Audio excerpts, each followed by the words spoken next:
Si l'on doit parler de tournoi des grandes vacances au Niger, par devoir de mémoire, l'on doit se référer à celui de Yantala, jugé et reconnu par la mémoire collective des amateurs du ballon rond pour être le premier et le plus grand de l'ensemble des TGV qui se jouent au Niger. Déjà un quart de siècle d'existence pour ce qu'il faut appeler l'ancêtre des TGV. Ce grand rendez-vous pour vivre ensemble une passion commune que le football. Les jeunes de Yantala et environnants ne le manqueront pour rien. Pour cette 26e édition, même la pluie n'est pas parvenue à gâcher la fête du parrain de ce tournoi aux invités en passant par le public. Toutes les composantes étaient là pour magnifier l'ouverture de cette présente édition qui oppose le tenant du titre à sec en jaune et Planète Foot en vert. Lorsque nous avons repris le comité d'organisation en 2011, nous avions changé la formule en passant du comité d'organisation du TGV Yantala et sponsor. L'autre comité, c'était TGV Yantala et association. Donc voilà, du coup, c'est la même organisation. Nous avons eu des pourparlers très avancés avec des partenaires. Les partenaires sont restés fidèles parce que c'est une aubaine aussi que le comité leur donne. Quand vous voyez ce qu'il y a autour, vraiment, c'est un avantage marketing pour celui qui veut se retrouver. Les difficultés, c'est les partenaires qui ne répondent pas tôt. Souvent, nous lançons même le TGV après, parce que celui de Yantala, vous connaissez très bien les charges et il faut assez de ressources pour vraiment que la réussite soit au rendez-vous. Député de son état, mordu de football, dirigeant de club et promoteur de la première et l'unique radio et télévision 100% sport et culture, Abdraman Oumourdi Abdel, parrain du TGV Yantala, se félicite du bien fondé de ce tournoi qui constitue à n'en point douter une source d'occupation pour les jeunes pendant toutes ces vacances. C'est un sentiment de satisfaction et de fierté qui m'anime aujourd'hui en tant que parrain de la 26e édition du TGV de Yantala.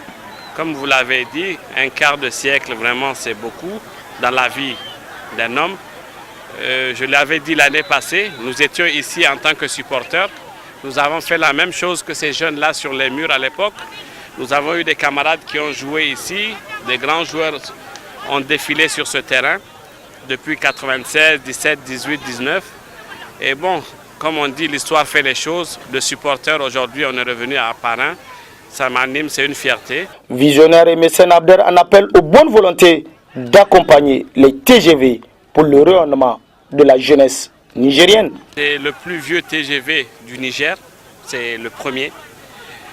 Et au passage, j'allais rendre hommage à tous ces comités d'organisation des différents TGV de la capitale et même à l'intérieur du pays, parce que je sais que c'est dans la difficulté qu'ils arrivent à rassembler ces équipes, c'est dans la difficulté qu'ils arrivent à organiser ces jeunes pour leur donner un cadre pour pouvoir vraiment se retrouver, s'exprimer.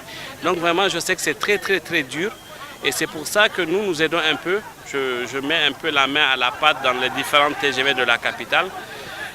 Je sais que c'est dur et je lance un appel à mes collègues et je lance aussi un appel aux sponsors, vraiment de soutenir ces comités d'organisation pour que ces TGV puissent continuer à vivre. Aujourd'hui, grâce au sport, les jeunes arrivent quand même à regarder dans la même direction. Je vais rappeler encore cette victoire de Alphaga. C'était la seule période où tous les jeunes, que ce soit sur les réseaux sociaux, dans les fadas, un peu partout, parlaient de la même chose, de la nation Niger. Tout le monde avait cette fierté qu'il y avait un jeune Nigérien qui a eu à vraiment à honorer les couleurs du pays. Donc c'est dire qu'en fait, nous devons les occuper, leur inculquer des messages de paix, de tolérance surtout. Le fair play est déjà là, j'ai vu tout à l'heure le message que le comité a donné. Mais je pense par cette jeunesse, je pense qu'on peut faire passer des bons messages qui est quoi? Le patriotisme, la nation, savoir servir sa nation. Et je pense qu'avec ça, on aura peut-être une nouvelle génération. Ainsi, durant 2 mois, les jeunes footballeurs de Niamey vont rivaliser de talent sur le terrain des écoles Yantala 1 et 2. Et pour la petite histoire, retenez tout simplement que le TGV de Yantala a vu défiler des très grands joueurs à l'image de Issoufou Alassane Dante, le plus titré de l'histoire du football nigérien, Moussoumazu Ouo, le maître à jouer et capitaine du MENA national, Alassane Modi dit Assurance, le maire libéraux et l'époustouflant Boubacar Kalatou dit Djego.